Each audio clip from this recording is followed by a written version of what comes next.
নমস্কার, শিশির বিন্দু মিষ্টি হেসেল সকলকে স্বাগত জানাচ্ছে।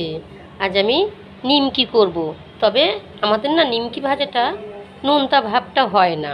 আমার কাকু কাকিমা মিষ্টি মিষ্টিটা খেতে ভীষণ ভালোবাসে। এখানে দেখুন মৌরি আর কালো জিরে রেখেছি, এই যে সামান্য একটু নুন দিয়ে দিচ্ছি, আর এই তেলটা সবটাই দিয়ে খুব ভালো করে মিশিয়ে নেব। এই যে চিনি পাউডার দিয়ে দিচ্ছি, দিয়ে খুব ভালো করে মেশাবো। খুব ভালো করে মিশিয়ে নিয়েছি। এই দেখুন মুটো দেখেছেন, হয়ে যাচ্ছে, বেশ খাস্তা হয়েছে। আমি কিন্তু খাবার সোডাও দেবো না, বেকিং পাউডার দেবো না, এইতেই ময়নের ওপরেই বেশ খাস্তা হবে। আর কি করবো বলুন তো, অল্প অল্প জল দেবো, প্রথমে এক গাদা জল দেবো না, অল্প অল্প জল দিয়ে আমি মাখবো।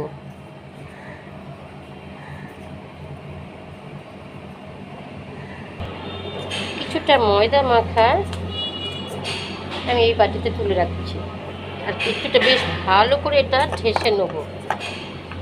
এটা থাক, এটা ভালো করে মেখে নিই। এটা তো ভালো করে মেখে নিয়েছি। আর এটা কি করব দেখুন, এটা আমি এরকম করে লম্বা করে নেব।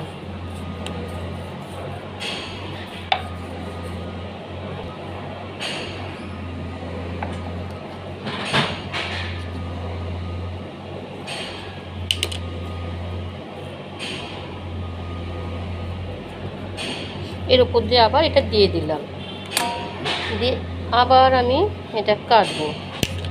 কেটে নিয়েছি, আবার এর উপর দিয়ে এটা দিয়ে দেব, একই করব, দিয়ে আবার এটা কেটে নেব মাঝখান থেকে।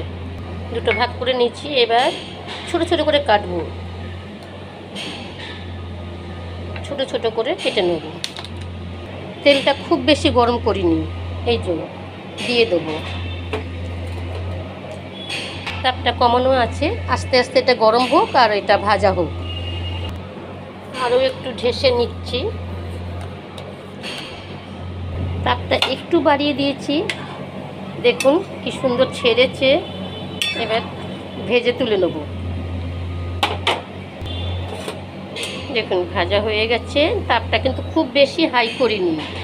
আর যদি মনে করেন এটা চিনির শিরায় দেবেন, তাহলে কিন্তু চিনি দিয়ে মাখতে লাগবে না, শিরা তৈরি করে দিয়ে দেবেন। এটা ছেঁকে তুলে নেব। একইভাবে ভেজে নিচ্ছি। এখানে দেখুন আমি গোল করে তেল দিয়ে বেলে নিয়েছি, ছোট ছোট নিমকি আকারে এটা কেটে নেব।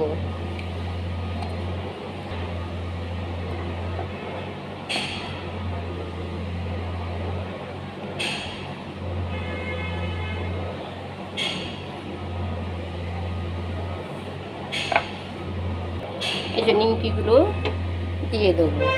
প্রথমে গ্যাসটা বাড়িয়ে গাটা আমি শক্ত করে নিচ্ছি, তারপর একদম গ্যাসটা কমিয়ে একদম করকরে করে নামাবো। তাপটা কমিয়ে দিয়ে এটা ভেজে নিচ্ছি। ভাজা হয়ে গেছে, ছেঁকে তুলে নেব।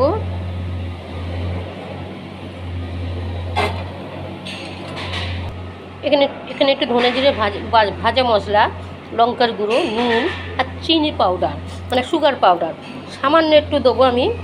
ভিনিগার, আমার তো আমচুর পাউডার নেই, সামান্য একটু ভিনিগার দিলাম। আর এই যেগুলো সব মিশিয়ে দেবো।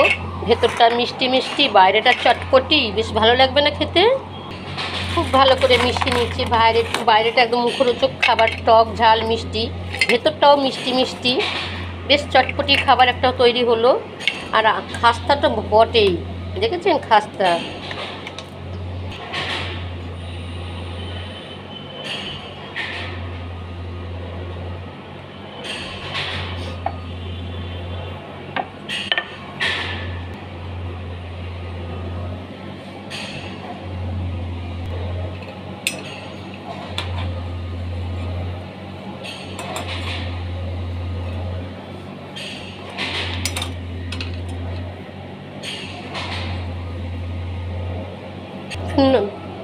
ধন্যবাদ।